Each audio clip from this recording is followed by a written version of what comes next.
And if you've been following me all week, I have been doing a series on family health. So go back, look at it. Yesterday I did cricket chips with my son. We tasted bugs and looked at if we liked it or didn't like it. It was very surprising. Earlier in the week I showed you how to look at an ingredient label, and on Monday I talked about the mindset around family health and what you can do to keep your kids healthy. So last night in my office I had about 70 people in here. It was packed with families, and I was teaching them how you use detoxing to keep your family healthy. So I put this up here on the wall behind me to kind of show you what happens to people as time progresses. So if you look at your kids when they're born, they have what we would call little things when they're small, like colic, trouble sleeping, they don't breastfeed, so you put them on formula, allergies, ADD. Many of these, if I sat down and did a Facebook Live on each one of these, there is a toxic component to this. There's a phenomenal video I recommend everybody go and look at. It's called 10 Americans. It's put out by the Environmental Working Group.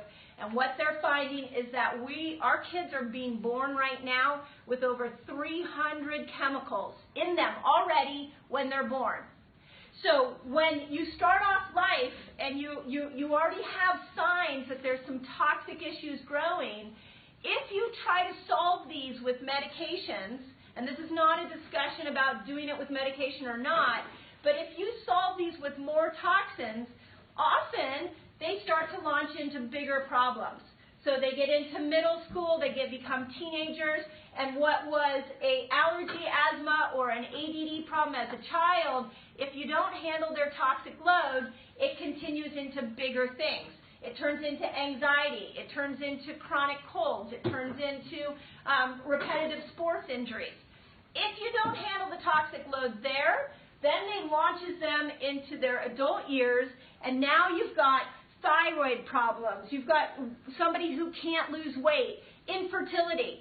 The majority of infertility issues stem from toxins that have been accumulating through the years. And if you don't take care of your toxic load there, then they turn into bigger issues, cancer, perimenopause. Just to think about it for a second, we never had the term perimenopause before.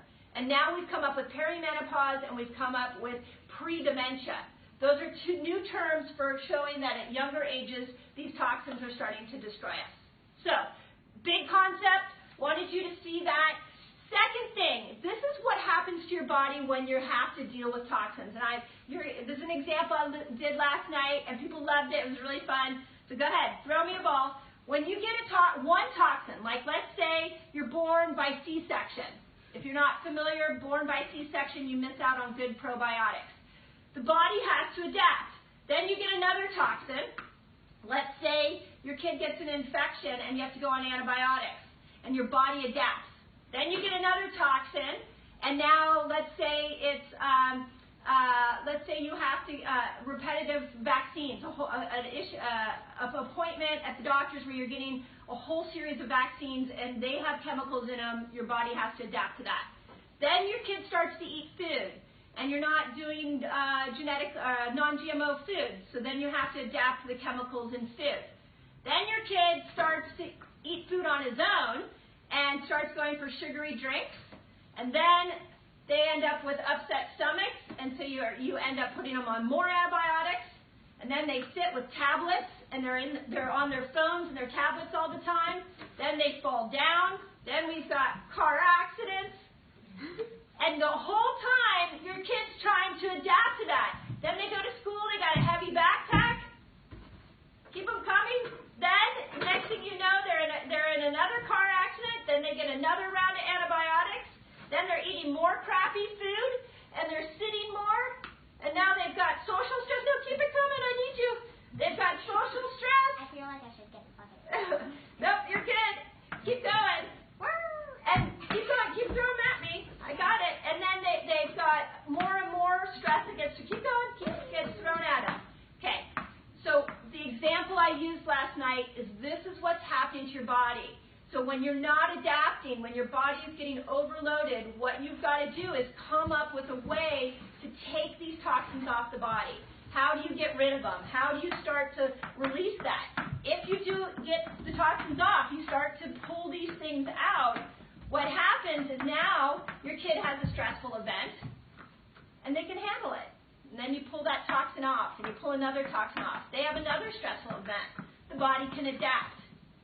So there are a lot of different ways that you can go about pulling these toxins off. We do put people through detox programs in our office. Chiropractic is a fantastic way to take stress off the brain, and eating right. All of those will end up having a dramatic effect on the body, but if you're not doing something to pull the toxins off, then what ends up happening is they just keep coming, and they come, and they come, and the body has struggles. And the more it struggles, and the less you focus on detoxing, the more issues and health concerns you're going to have. Okay? That was my demonstration last night. I hope it comes across as clearly to you guys as it did last night.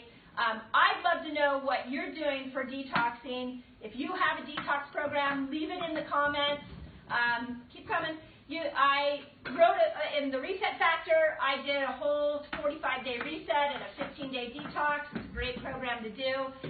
If you need help detoxing, reach out. Hope that's helpful. I would love to know in the comments if this got the point across. If you liked this demonstration and it really helped you understand the toxic load, leave that note in the comment section. Thanks. Have an awesome day.